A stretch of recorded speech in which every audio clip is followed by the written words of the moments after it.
नमस्कार दोस्तों, आज फिर हाजिर हूं मैं आपके सामने एक नए मेहमान को लेकर। 1 मार्च 1957 को विक्रम विश्वविद्यालय की स्थापना उज्जैन में हुई थी। तारीफ की बात यह है कि यह विश्वविद्यालय भारत के प्राचीन विश्वविद्यालयों में गिना जाता है। देश भर के अनेक विद्वानों ने यहां के कुलपति पद को सुशोभित किया है। वाइस वर्सा यहां के कुछ 4-5 ऐसे स्टूडेंट भी निकले, ऐसे छात्र भी निकले जिन्होंने देश भर के विश्वविद्यालयों में कुलपति पद पर कार्य भी किया है। लेकिन आज लगभग 65 साल हो जाने के बावजूद भी यदि हम देश के टॉप 20 विश्वविद्यालयों की गणना करें तो यह विश्वविद्यालय उनकी गिनती में नहीं आ पाता है। क्यों नहीं आ पाता है? कहीं प्रशासनिक में कहीं कोई लेकुना है, कोई कमी है प्रशासनिक व्यवस्था में, या फिर कोई एजुकेशन सिस्टम में कमी है।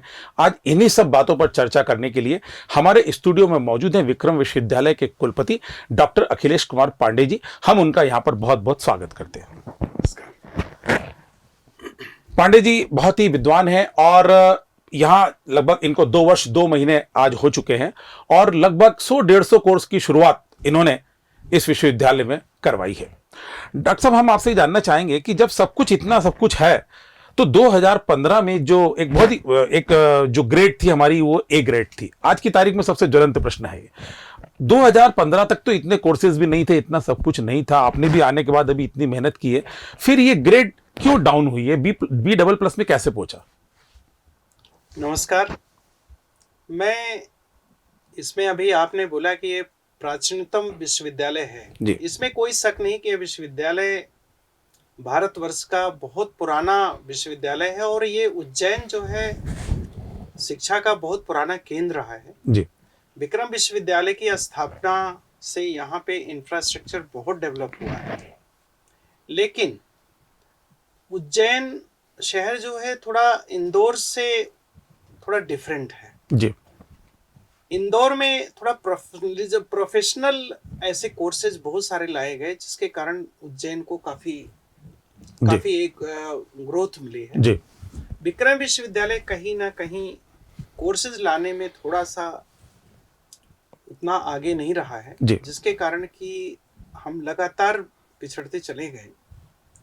अभी A+ था हमारा ग्रेड 2015 में जी। लेकिन 2015 में जो ग्रेडिंग सिस्टम था जी, वो बिल्कुल अलग था। उसमें ऑनलाइन प्रक्रिया नहीं होती थी। उसमें जो भी हम डॉक्यूमेंट सबमिट करते थे, वो डॉक्यूमेंट्स का वेरिफिकेशन एक कमेटी आती थी, वो करती थी जी। अभी जो नया सिस्टम लागू हुआ है, इसमें थर्ड पार्टी वैल्यूएशन होता है। आपने जो सबमिट कर दिया डॉक्यूमेंट, उसका कोई तीसरा जो है, कोई कंपनी जो है, ये कंप्यूटर की कंपनी उसका वैल्यूएशन करती है। आपके सामने ये ऑप्शन नहीं रहता है कि आप उसको जो है जा करके उसको देख सकें, उसको कन्विंस कर सकें जी। इसमें थोड़ा सा प्रॉब्लम आया है। और दूसरा सबसे बड़ी जो प्रॉब्लम आई है, 2 साल ऑलमोस्ट कोरोना काल के समय सारी एक्टिविटीज बंद हो गई। एक्टिविटीज बंद होने से जो हमारा सबसे बड़ा जो प्रॉब्लम आया है, वो था जो एक बहुत महत्वपूर्ण क्राइटेरिया है रिसर्च की जी, और मोबिलाइजेशन ऑफ फंड्स जी। तो मोबिलाइजेशन ऑफ फंड्स जो 2017 से लेकर के और 21 तक, इसमें 2 साल ऐसे निकल गए। और 2 साल के पहले भी काफी कुछ ग्रांट का प्रॉब्लम था, जिसके कारण मोबिलाइजेशन नहीं हो पाया। मतलब आप ये देखें कि बहुत सारी एजेंसी जो फंडिंग करती थी रिसर्च के लिए, वो फंडिंग अपना डाइवर्ट कर दिया कोरोना के समय। तो एक तो प्रॉब्लम ये आया। दूसरा, सारी एक्टिविटीज रुक गई। जब सारी एक्टिविटीज रुक गई तो उसके कारण पब्लिकेशन और इसमें थोड़ा सा प्रॉब्लम आया। सर, इसके अलावा एक प्रॉब्लम और भी है, वो ये है कि जो यहाँ के जो प्रोफेसर्स हैं वो पढ़ाने के अलावा कुछ दूसरी गतिविधियों में भी बहुत ही ज्यादा लिप्त है। विशेष करके राजनीति में सबको बड़ा इंटरेस्ट है, उन सबके अपने अपने खेमे हैं, कर्मचारीगण भी उनके साथ हैं। और कुछ तो ऐसे लोग भी हैं जो कि अध्यापन के अलावा 4-4, 5-5 प्रशासनिक पदों को हत्या करके एक साथ उन पर काम कर रहे हैं। पढ़ाई पे उनका किसी का ध्यान नहीं रहता है। ये कहीं इस ग्रेड के गिरने का कारण नहीं है? नहीं, ये कारण इसलिए नहीं है कि ये जो अभी ये 5 साल का एवरेज जाता है इसमें जी। ये 5 साल का एवरेज रहता है। और जो मैंने 2020 में ज्वाइन किया है जी, सितंबर में जी, ऑलमोस्ट 1-1.5 साल तो हमको कोरोना से निकलने में लग गया जी। और उसके पहले ये जो आप बता रहे हैं, मैं बिल्कुल सही इस बात को मैं मानता हूँ कि ये छोटा शहर होने के कारण विश्वविद्यालय उतना फोकस हमारे शिक्षकों ने और उसने नहीं किया जितना उनको करना चाहिए। लेकिन ये एक सोसाइटी, ये बहुत दिनों से ये प्रॉब्लम चल रही है। अभी जब हमने ज्वाइन किया तो मैंने कोशिश किया कि सबसे पहले विश्वविद्यालय की स्थिति कैसे सुधरे जी, उसके लिए हमने कोर्सेज लाए जी। जब हमने ज्वाइन किया था उसके पहले 15 फैकल्टी थी, 15 डिपार्टमेंट्स थे। आज जो है 26-27 डिपार्टमेंट बन गए जी। जहां 53 कोर्सेज थे जी, वहां आज 270 कोर्सेज हमने लॉन्च किया जी। अब कभी कभी ये बात आती है कि जैसे 270 कोर्स आपने लॉन्च किया जी, तो उतनी व्यवस्था क्या है? लेकिन मैं बताना चाहूंगी कि नई शिक्षा नीति जो लागू हुई है जी, उसमें कुछ मेजर कोर्स होते हैं और कुछ माइनर होते हैं जी। एड ऑन कोर्सेज बहुत सारे होते हैं जो बच्चों की चॉइस के लिए वहां पे उनको सब करना पड़ता है, उसकी व्यवस्था करना पड़ता है। लेकिन हमने जब ऐसे कोर्सेज शुरू किया, जैसे कुछ उदाहरण के तौर पे मैं बताना चाहूंगा एग्रीकल्चर जी। आज पूरे भारतवर्ष में केवल विक्रम विश्वविद्यालय ऐसा है जी, जहाँ पे कि ट्रेडिशनल विश्वविद्यालय में एग्रीकल्चर स्टार्ट हुआ है। अच्छा। एग्रीकल्चर के साथ में एग्रीकल्चर इंजीनियरिंग शुरू हुआ, ऐसे फोरेंसिक साइंस शुरू हुआ, फूड टेक्नोलॉजी शुरू हमने किया। यहाँ पे अभी तक लॉ डिपार्टमेंट नहीं था, तो लॉ डिपार्टमेंट अभी परमिशन मिली है, लॉ डिपार्टमेंट शुरू किया। फिजिकल एजुकेशन जो एक कहना चाहिए एवरग्रीन सब्जेक्ट है, जिसमें कभी भी कमी बच्चों की नहीं रहती और फंड की नहीं रहती है, वो भी कोर्स यहाँ पे नहीं था, वो भी अभी स्टार्ट हुआ है। बीएड एमएड की यहाँ नहीं था, बीएड एमएड अभी हमने एमए एजुकेशन शुरू किया और अभी हमको उम्मीद है कि 2023 के बैच में हमें इंटीग्रेटेड बीएड और एमएड हमको मिलेगा। सर, आप काम तो, मैं आपकी बात को थोड़ा सा रोकना चाहूंगा, आप काम तो बहुत अच्छा कर रहे हैं, नए नए 200 से ऊपर आपने कोर्स भी स्टार्ट किए, सब कुछ ठीक है, लेकिन क्या कारण है कि इसी विश्वविद्यालय के कर्मचारी या प्रोफेसर अपने ही बच्चों को उज्जैन से बाहर पढ़ने के लिए भेजते हैं? जब इतनी सब कुछ सुविधा यहाँ मौजूद है तो वहां क्यों? इसके पीछे एक मनोविज्ञान काम करता है जी। अभी प्राइवेटाइजेशन का बहुत बड़ा दौर चल पड़ा है जी। प्राइवेट जो सेक्टर्स हैं, जो मतलब सुविधाएं वो दे पा रहे हैं, वो गवर्नमेंट विश्वविद्यालय नहीं दे सकते जी। उसका एक मुख्य कारण है कि बहुत सारे ऐसे जो जिनके पास फाइनेंशियल सपोर्ट अच्छा है जी, वो सब प्राइवेट में भेज रहे हैं। लेकिन मैं आपको एक चीज बताना चाहूंगा, यदि आप डाटा देखते हैं तो आप डाटा यदि इकट्ठा करें तो आज भी टॉप क्लास के साइंटिस्ट विक्रम विश्वविद्यालय जैसे विश्वविद्यालयों से निकले हुए हैं। जितने आपको अच्छे इंजीनियर मिलेंगे जी, वो ऐसे ही संस्थानों से निकले हैं। टॉप में उदाहरण के तौर पे मैं बताऊं, ब्रह्मोस का लीडर एक गवर्नमेंट इंजीनियरिंग कॉलेज का विद्यार्थी। बराबर सही है। फिर हम अपना विक्रम विश्वविद्यालय में वो प्रतिभाएं रुकनी चाहिए ना। वही मैं बताना चाहूंगा कि कई सालों से जो हमारे बहुत सीनियर टीचर थे जी, वो सब निकलते चले गए, रिटायर होते चले गए। अपॉइंटमेंट ना होना एक बहुत बड़ी दिक्कत गवर्नमेंट विश्वविद्यालयों की है, और अपॉइंटमेंट ना होना, ये कई चीजें इसमें इन्वॉल्व हैं। एक तो फाइनेंस है, फाइनेंस है, दूसरा कभी कभी रोस्टर का एक बहुत बड़ी समस्या, जो रिजर्वेशन का अलग अलग उसके पैरामीटर्स हैं जी। तो पैरामीटर्स में कभी कभी क्या होता है कि कुछ चेंजेज आते हैं तो उसमें कोर्ट केस हो जाता है, कई ऐसी प्रॉब्लम है जिसके कारण अपॉइंटमेंट्स गवर्नमेंट विश्वविद्यालय में नहीं हो पाए। तो अब आप वो अतिथि जो विद्वान है उनकी भर्ती करके पढ़वाते हैं? फिर अब वो अतिथि विद्वान करते हैं, लेकिन अतिथि विद्वान जो होते हैं वो बहुत सारे ऐसे, जैसे बाहर से कोई फंडिंग एजेंसी, उनको फंड नहीं मिल पाता जी, प्रोजेक्ट नहीं मिल पाते, तो अल्टीमेटली परमानेंट फैकल्टी को ही प्रोजेक्ट्स मिलते हैं। तो ऐसी जो कुछ टेक्निकल प्रॉब्लम आते हैं जिसके कारण विश्वविद्यालयों में बहुत सारी समस्याएं रहती हैं। हाँ सर, वो अतिथि विद्वानों की बात जब निकली है तो मैं आपसे कहना चाहूंगा कि जो प्रोफेसर्स हैं, रेगुलर प्रोफेसर्स हैं, वो कॉपियां नहीं जांचते हैं, एग्जाम की कॉपियां, वो कॉपियां आप लोग अतिथि विद्वानों से और रिसर्च स्कॉलर से जचवाते हैं। कुछ ऐसे उदाहरण भी हैं कि ये लोग अपने घर ले जाकर के कॉपी जांचते हैं, और उसका परिणाम ये होता है कि कई बार जो है वो मार्किंग खराब हो जाती है, मार्किंग कम आती है। मैं छोटा सा एक उदाहरण आपको शेयर करना चाहूंगा। बीकॉम की एक लड़की थी, जिसको भाषा में 0 नंबर आए थे, और उसने जब प्रशासन से संपर्क किया, अपने विश्वविद्यालय प्रशासन से, तो उसको फिर पासिंग मार्क देके उसको पास कर दिया गया। उसकी कॉपी जब देखी गई तो देखा गया कि उसके मार्क्स थे और उन्होंने ऊपर ऊपर कर दिया था। बीएड के लगभग 40 बच्चों ने अभी वहां पर विश्वविद्यालय में प्रदर्शन किया। उनकी कहना यह है कि एक ही सब्जेक्ट के अंदर सबको एटीकेटी आ गई, ऐसा कैसे संभव है? हमको ऐसा लगता है कि ये जो रेगुलर प्रोफेसर क्यों नहीं जांचते ये सब कॉपियां, इन लोगों से जजवाने की वजह से प्रॉब्लम होती है। बीएड एमेंड में इतने ज्यादा बीएड में बच्चे होते हैं जी, उसमें रेगुलर फैकल्टी विश्वविद्यालय में तो है नहीं जी, कॉलेजेस में, गवर्नमेंट कॉलेज उसमें बहुत कम है जी, तो जो प्राइवेट कॉलेजेस के कॉलेज को 28 में होते हैं, जिनको 5 साल का एक्सपीरियंस होता है, जी, उनसे वो कॉपियां चेक होती है। जी, लेकिन एक प्रॉब्लम जो बीकॉम की आपने बताया, जी, अभी नई शिक्षा नीति के तहत ऐसा है कि यदि आपको 35 मार्क्स मिलते हैं जी, तभी आपको ग्रेड मिलेगा। अब ग्रेडिंग वो नंबर नहीं है बल्कि ग्रेडिंग सिस्टम। ग्रेडिंग। तो जैसे 35 से ये 34.5 भी नंबर रहेगा तो 0 आएगा, उसमें 0 नहीं। जहां तक बीकॉम का था, बीकॉम में एक टेक्निकल प्रॉब्लम थी जी, उसमें टेक्निकल प्रॉब्लम में कुछ बच्चों ने, मैंने खुद ने भी रिजल्ट को देखा था, जी, वो जो इन बच्चों ने जो ओमार सीट भरा था, जी, ओमार सीट में कई बच्चों ने एक जहां गोला लगाना चाहिए वहां डबल गोले लगाए, उसको काट करके रख दिया। तो जो कंप्यूटर से रीडिंग होती है वो रीडिंग में कंप्यूटर रीड नहीं करता है, जिसके कारण उनका रिजल्ट निकला।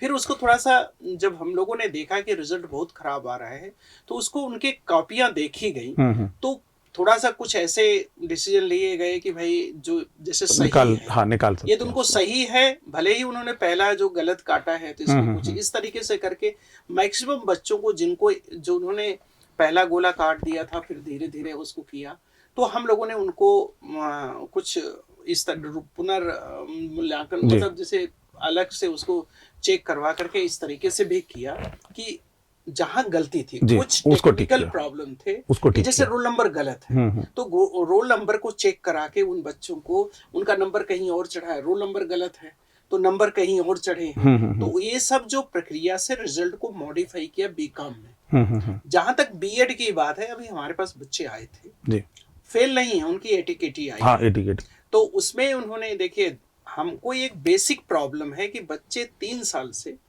ओपन बुक परीक्षा में आ रहे थे। अभी बच्चों को जो बीएड वाले आए थे, ये बहुत सारे बच्चे यूनिवर्सिटी में गोपनीय में आए थे, मैंने उनकी कॉपी दिखाई, वो खुद देखे कॉपी को, और जब उन्होंने अपनी कॉपी को देखा तब बहुत सारे बच्चे फिर सीधे चले गए। मतलब जो ओपन बुक परीक्षा में दिए हैं, मैं सारे विद्यार्थियों से कहना चाहूंगा कि अब पुनः आप लाइन पे आइए, पुनः आप अपनी पढ़ने की हैबिट को डेवलप करें। 2-3 सालों में बहुत बड़ा नुकसान हुआ है कि इनकी रीडिंग हैबिट और राइटिंग हैबिट दोनों में प्रॉब्लम है। और जिस पेपर में सब लोग बोल रहे हैं कि मैं सब फेल है, वो टेक्निकल पेपर है। अच्छा सर, लेकिन वो मेरी उस बात का क्या हुआ कि वो जो रेगुलर टीचर्स, रेगुलर प्रोफेसर्स क्यों नहीं जांचते कॉपियां? ये लोग क्यों बचते हैं? रेगुलर टीचर जांचते हैं, रेगुलर, लेकिन इतनी संख्या अब रेगुलर टीचर्स की नहीं है कि जहाँ की मतलब उनसे सारी कॉपी चेक कराई जा सके। तो जो रेगुलर टीचर है उससे जितना वो चेक करता है उतना चेक कराते हैं। बाकी जो कॉपियां हैं, यदि हम रेगुलर टीचर पे ही डिपेंडेंट रहेंगे तो रिजल्ट बहुत देर लगती है। तो रिजल्ट तो देरी वैसे भी हो रही सर, बीए फर्स्ट ईयर का रिजल्ट आज तक नहीं निकला है। नहीं, उसका एक रीजन है, जो नई शिक्षा नीति है जी। अभी आपको बताएंगे, कुछ कॉलेज के जो टीचर हैं जी, वहां पे बड़ा कंफ्यूजन है, टीचर्स भी नहीं समझ पाए, और हमारे जो विद्यार्थी हैं जी, उन्होंने क्या किया कि 2-2 3-3 बार अपना वो सब्जेक्ट बदला। जैसे मेजर और माइनर सब्जेक्ट होता है, तो जैसे कोई पेपर उन्होंने लिया, फिर पता चला कि उस कॉलेज में वो पेपर नहीं चलता है, तो उन्होंने एक बार परीक्षा फॉर्म भरने के बाद दोबारा फिर चेंज लाए। तो ऐसे बहुत सारे बच्चों का यदि हम रिजल्ट रोक देते, जैसे 1000 के करीब, 1000 से ज्यादा बच्चे ऐसे थे जो विधल्ट थे, तो उनका क्या किया कि कुछ कॉलेज वालों ने भी एक गलती किया। जैसे बीए का बच्चा है तो 4 पेपर जो फाउंडेशन कोर्स के होते हैं वो कॉमन होते हैं, तो बीए के बच्चे को उठा करके उन्होंने बीएससी के साथ पेपर दिलवा दिया और बीएससी के साथ उनका पेपर भेज दिया।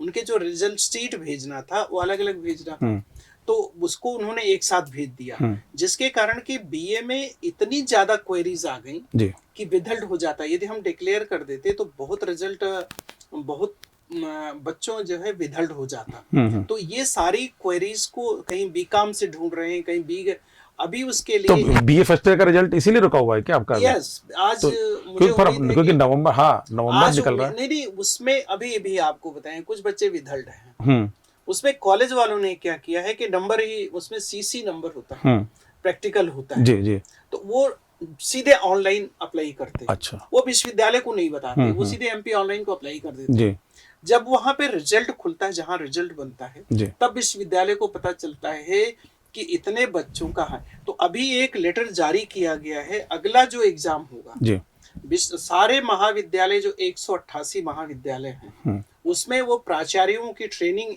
अभी हम बुलवा रहे हैं। जी, तो परीक्षा कंट्रोलर और ये, और साथ में हर कॉलेज जो है अपने इन्विजिलेटर को इंस्ट्रक्शन जारी करेगा कि सबकी कॉपी अलग अलग भेजो, नंबर 1। दूसरा, वहां पे रिजल्ट को थोड़ा सा कॉपी का रोल नंबर, वो सारे रोल नंबर देखो। और दूसरा, अब्सेंट, बहुत सारे ऐसे बच्चे हैं जो अब्सेंट हैं, लेकिन कॉलेज वाले यहाँ यूनिवर्सिटी को खबर नहीं किए, तो जिसके कारण कि ये सारी क्वेरीज को ध्यान में रखते हुए रिजल्ट को रोकना पड़ा। तो आज मुझे ऐसी उम्मीद लग रही है कि सारी क्वेरीज यदि शाम तक, मुझे उम्मीद है जहां तक कि आज शाम को कुछ बच्चे विधल्ड रहेंगे, लेकिन जितने मैक्सिमम बच्चों का रिजल्ट आज हो सकता है। ठीक है सर, हमें अभी आपसे बहुत सारी बातें करनी है, बहुत सारी जिज्ञासाएं, बहुत सारे प्रश्न हैं हमारे दर्शकों के। हम एक छोटे से ब्रेक के बाद पुनः लौटते हैं। हनु फाइनेंस एंड सर्विस करे अपने सपनों को साकार। हम देंगे सभी प्राइवेट और गवर्नमेंट बैंक से लोन की सुविधा। सभी प्रकार के लोन जैसे home loan, mortgage loan, business loan, personal loan, ग्रामीण क्षेत्र में ग्राम पंचायत के पट्टे पर लोन, तहसील के पट्टे पर लोन, व्हीकल लोन कम से कम ब्याज दर पर, और साथ ही इनकम टैक्स रिटर्न, दुकान का गुमास्ता, मेडिक्लेम, सभी प्रकार के इंश्योरेंस जैसे हेल्थ इंश्योरेंस, लाइफ इंश्योरेंस और भी बहुत सी सुविधाएं। हम बनेंगे आपके फाइनेंशियल एडवाइजर। तो एक बार संपर्क जरूर करें। हमारा पता 121 14B JK हॉस्पिटल के सामने, Sindhi colony, Indore road, Ujjain. Mobile 7247766001 या फिर 7247766002। डायरेक्टर सागर चावड़ा 9522251432। तो ब्रेक के बाद हम लोग एक बार फिर हाजिर हैं।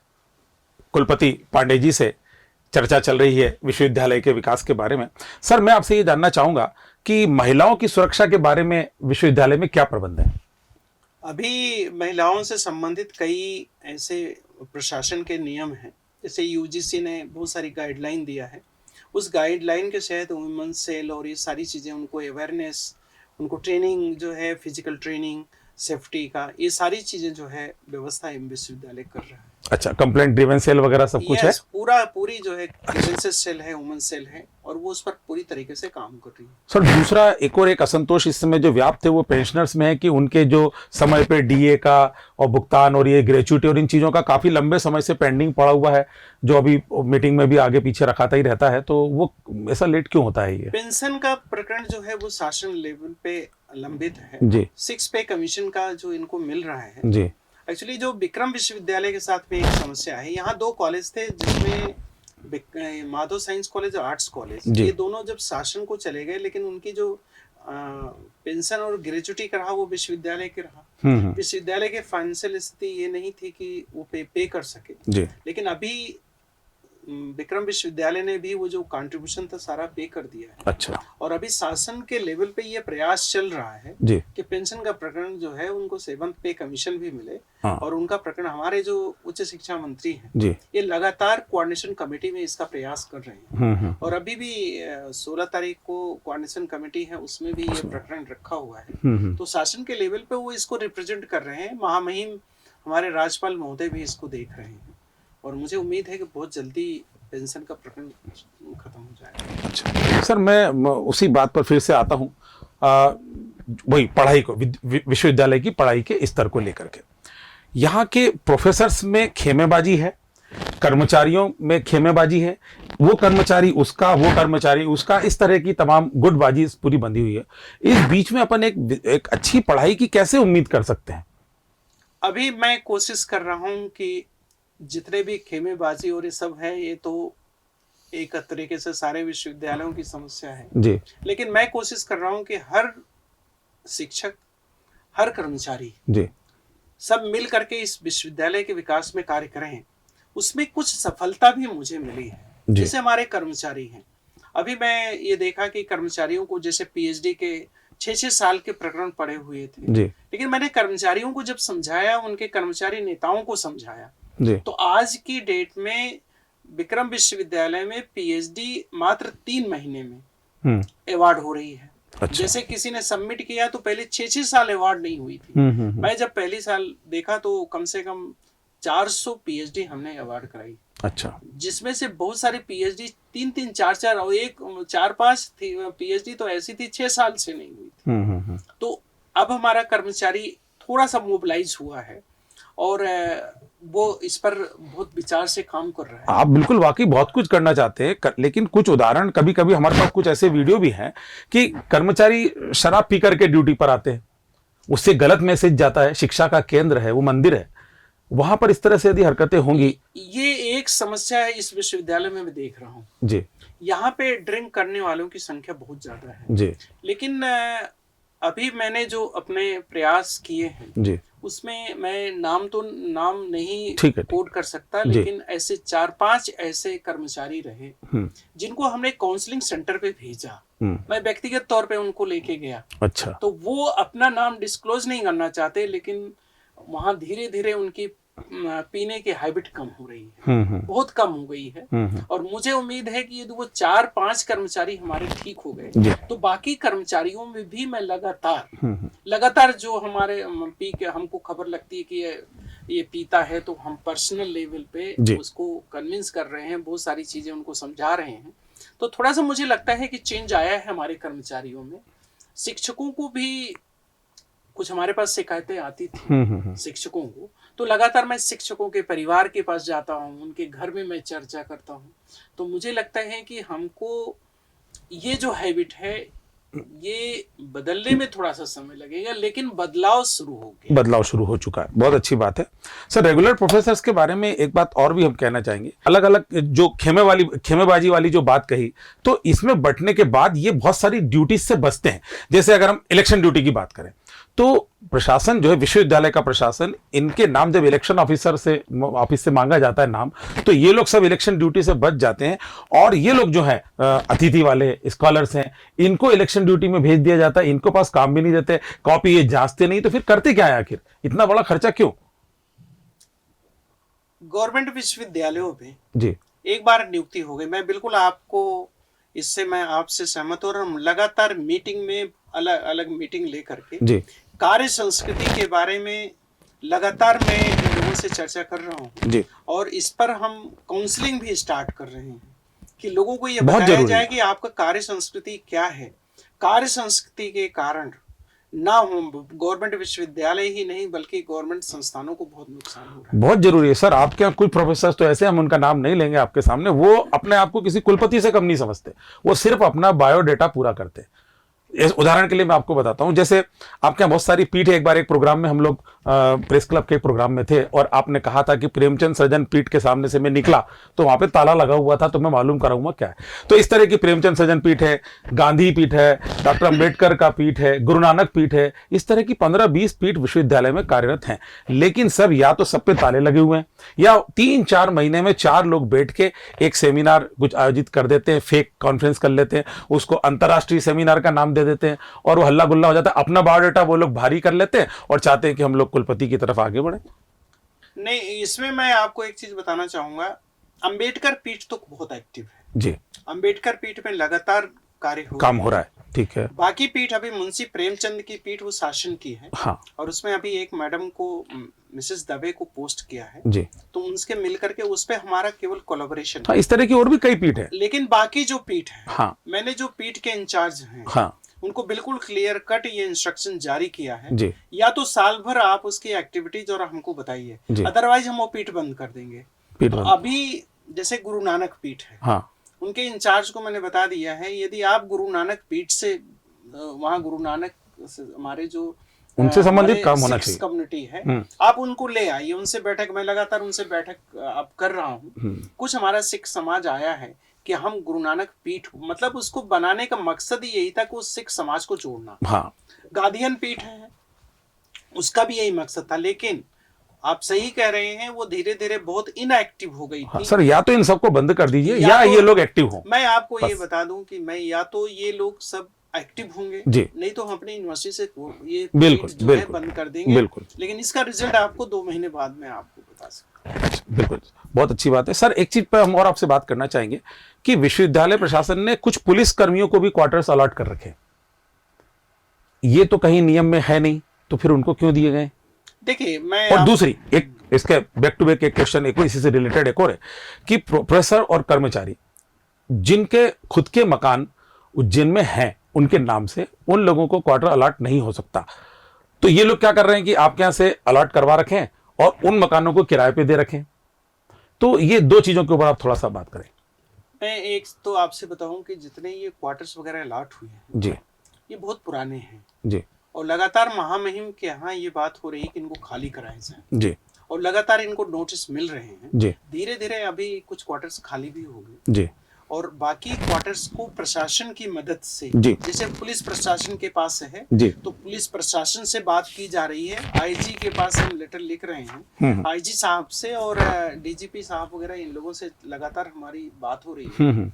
और इसी तरीके से कुछ बाहर के लोगों को अलॉटमेंट है, जी, जो बाहर के लोग हैं उनको भी मैं नोटिस जारी करके और धीरे धीरे धीरे एक एक 2-2 क्वार्टर खाली। मैं लगातार, चूंकि ये बहुत पुराने केसेस हैं, जी, मेरा अपना ये है कि 4 साल एक कुलपति आता है जी, यदि बहुत सारे पुराने केसेस को हम उखाड़ना शुरू कर देंगे तो हम आगे प्रोग्रेस नहीं कर पाते। तो हमारा अभी टारगेट ये है कि विश्वविद्यालय एक बार नई तरीके से नई दिशा में थोड़ा आ जाए, उसके बाद ये धीरे धीरे इन सारे केसेस को धीरे धीरे नहीं, पर अब ये स्टेप आने का समय आ चुका है सर, क्योंकि आपको 2 वर्ष और 2 महीने हो चुके हैं पढ़ाई के पे, तो आप विश्वविद्यालय को लाइन पर लाने की कोशिश में लगे, पर ये जो साइट की जो परेशानियां हैं इनका निपटारा आप शुरू कीजिए। है अभी देखिए, तो एक विधायक महोदय से हम लोग के डायलॉग से उनसे रिक्वेस्ट किया, उन्होंने खाली कर दिया। अच्छा, ऐसे बहुत सारे लोग हैं जिनसे लगातार हम लोग की बात हो रही है। यदि हम लिटिगेशन में जाएंगे तो बहुत लंबा खिंच जाएगा।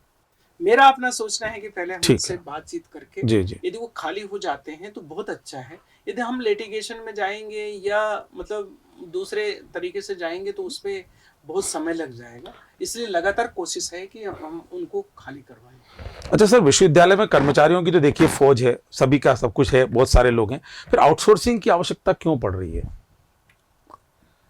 कर्मचारी एक्चुअली समय 2 प्रॉब्लम रहती है। एक तो जो पहले के कर्मचारी हैं, टेक्नोलॉजी लगातार बदलती चली जा रही है, तो कुछ तो उनको ट्रेनिंग करा करके उनको एब्जॉर्ब कर रहे हैं, लेकिन आउटसोर्स में लगातार जो है जैसे कोर्स बढ़ रहे हैं, बहुत सारी ऐसे बच्चों की संख्या बढ़ रही है। जैसे अभी बताएं आपको 1800-1900 बच्चे थे जिस समय हम आए थे, आज 6500 विद्यार्थियों की संख्या हो जी। तो अलग अलग जो अध्ययनशालाएं हैं वहाँ लेबोरेटरी अटेंडेंट चाहिए, चौकीदार चाहिए, बहुत सारी ऐसी चीजें चाहिए कि जहाँ पे आउटसोर्स एकदम से अपॉइंटमेंट नहीं कर सकते।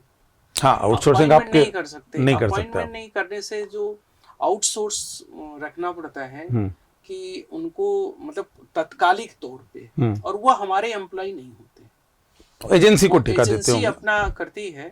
तो एजेंसी के माध्यम से ये एक टाइम गैप प्रोग्राम है, मतलब ये परमानेंट नहीं है। अभी जैसे जैसे पोस्ट का जो बहुत सारे लोग आ रहे हैं, मतलब रिटायर होके चले जा रहे हैं, तो जो रिटायर हो रहे हैं तो इमीडिएटली उनका अपॉइंटमेंट नहीं हो पाता, तो ऐसे उनके इस गैप को पूरा करने के लिए आउटसोर्स की आवश्यकता होती है। सर, अब मैं अंत में एक ऐसी समस्या की ओर आपका ध्यान ले जाना चाहूंगा जिसको यदि आपने ध्यान नहीं दिया तो निश्चित रूप से मान के चले कि आने वाले समय में एक बहुत बड़ी परेशानी का सबब वो बन सकती है। पुरातत्व विभाग में एक कर्मचारी रमन सोलंकी, जिनकी नियुक्ति जब हुई थी तृतीय वर्ग में, वो उस समय भी बहुत ही विवादित थी और अभी भी उसकी जांच चल रही है। अभी उनको विश्वविद्यालय प्रशासन के द्वारा अधिकारी बना दिया गया है, शायद खनन अधिकारी उन्हें बनाया गया है, और सारे नियम कायदे कानून ताक में रखे, एक ही दिन में वैकेंसी निकली, एक ही दिन में इंटरव्यू, एक ही दिन में अपॉइंटमेंट लेटर, सब कुछ हो गया, और इसकी कंप्लेंट जांच एजेंसियों के पास पहुंच चुकी, और बहुत जल्दी वो तमाम जांच एजेंसियां विश्वविद्यालय में आ सकती है आपके पास में। आप इस बारे में क्या कर रहे हैं? जहां तक मेरे पास भी शिकायतें आई हैं जी, मैं भी उस पर विभागीय स्तर पर दिखवा रहा हूँ जी। खनन विभाग में एक्चुअली यहाँ पे जो एक हमारा यहाँ पे म्यूजियम है जी, म्यूजियम पूरे विश्व में वहाँ पे कोई ऐसी चीज नहीं है जो मतलब पूरे विश्व की सबसे महत्वपूर्ण जो चीजें हैं वो हमारे म्यूजियम में है। जी। लेकिन जब मैंने ज्वाइन किया म्यूजियम की हालत बहुत खराब है जी। अभी म्यूजियम को रख रखाव और इस सब चीजों के लिए जी। वागड़कर साहब के साथ में चूंकि ये काम किया था, जब मुझे बताया गया वागड़कर साहब के साथ में इस तरीके से रमन सोलंकी ने पूरा काम किया था, कोई ऐसा एक्सपीरियंस व्यक्ति नहीं था जिसको कि हम ये चार्ज दे करके और इसको काम कराएं। जी जी जी। इसलिए शासन से कुछ पत्र कुल सचिव जी ने मुझे बुला करके दिया और ये सब चीजें हुई हैं। लेकिन उसमें अभी म्यूजियम जो है स्मार्ट सिटी प्रोजेक्ट से 20 करोड़ रुपए के करीब स्मार्ट सिटी लगा के उसको बहुत अच्छा बना रहा है। तो तत्कालिक के तौर पे ऐसा लगा कि पर उनकी तो नियुक्ति कर दी गई है, अधिकारी वो मतलब कर दिया गया शासन से जो है। हाँ, शासन के पत्र के अनुसार हाँ, वो सारी चीजों को स्ट्रक्चर किया है और रिस्ट्रक्चर करके उनका अपॉइंटमेंट हुआ। उसमें कोई प्रक्रिया में यदि गलती हुई है तो उसकी अभी कंप्लेंट हमारे पास भी आई है। उस कंप्लेंट पे जांच हम भी करवा रहे हैं और उसको लीगल वगैरह देख करके यदि उसमें कोई दिक्कत होगी तो उस पर एक्शन ले जाएगा। तो ठीक है दर्शकों, हमारे कुलपति आदरणीय कुलपति महोदय ने बहुत ही बेबाकी के साथ जो हमारे प्रश्न थे, जो हमारी जिज्ञासाएं थी, जो हमारे दर्शकों की जिज्ञासाएं थी, उन सबको बहुत ही अच्छी तरह से सबका समाधान किया है। और इनकी भी यही इच्छा है कि विक्रम विश्वविद्यालय से निकलने वाला छात्र देश में एक ख्याति के साथ जाए, उच्च पदों पर पहुंचे, उन तमाम ऊंचाइयों को छुए और इसके लिए जितने भी प्रयास हो सकते हैं वे अपने स्तर पर करेंगे। सर, आपका बहुत बहुत आभार है, आप हमारे स्टूडियो में पधारे हैं। आप हमारे दर्शकों के लिए कुछ संदेश। मैं पूरे विद्यार्थियों के लिए और खास तौर से उज्जैन वासियों से जी, मैं व्यक्तिगत तौर पे ये कहना चाहूंगा कि विक्रम विश्वविद्यालय उज्जैनी और एक बहुत ही पवित्र नगरी में, ये महाकाल की नगरी में है और इस विश्वविद्यालय की डेमोग्राफी सिचुएशन बहुत अच्छी है, जहां विश्व से सारे लोग आते हैं। मैं विश्वविद्यालय की ग्रोथ के लिए, विश्वविद्यालय के उन्नयन के लिए आप सब लोगों का सहयोग चाहता हूं, क्योंकि कुलपति अकेले कुछ नहीं कर सकता जब तक उसके पास एक पूरी टीम ना हो। और सबसे ज्यादा जरूरी है आज सभी लोगों को, शहरवासियों को, यहाँ के विद्यार्थियों को और यहाँ के सारे नागरिकों का दायित्व है इस विश्वविद्यालय को आगे बढ़ाने में। मैं आप सभी लोगों का सहयोग इसमें चाहता हूं, आप लोगों के निर्देश भी चाहता हूं। समय समय पर जो विश्वविद्यालय गलती भी करे, कुलपति चाहे हो, चाहे कुल सचिव हो या कोई भी हो, आप लोग सजग प्रहरी के तौर पे खासतौर से मीडिया और हमारे जो समाचार पत्र हैं उन बंधुओं से मैं निवेदन करूंगा कि आप समय समय पर विश्वविद्यालय प्रशासन को इसमें सचेत कराओ। मैं इसमें बहुत बहुत आपका सहयोग चाहता हूं और मुझे उम्मीद है, अभी तक 2 साल से मैं देख रहा हूं, लगातार मुझे आप लोगों का सहयोग मिल रहा है और भविष्य में इस विश्वविद्यालय को अच्छा विश्वविद्यालय बनाने में आपका लगातार सहयोग मिला, ऐसी मैं उम्मीद करता हूँ। धन्यवाद। जय हिंद। जय। बहुत बहुत धन्यवाद। नमस्कार।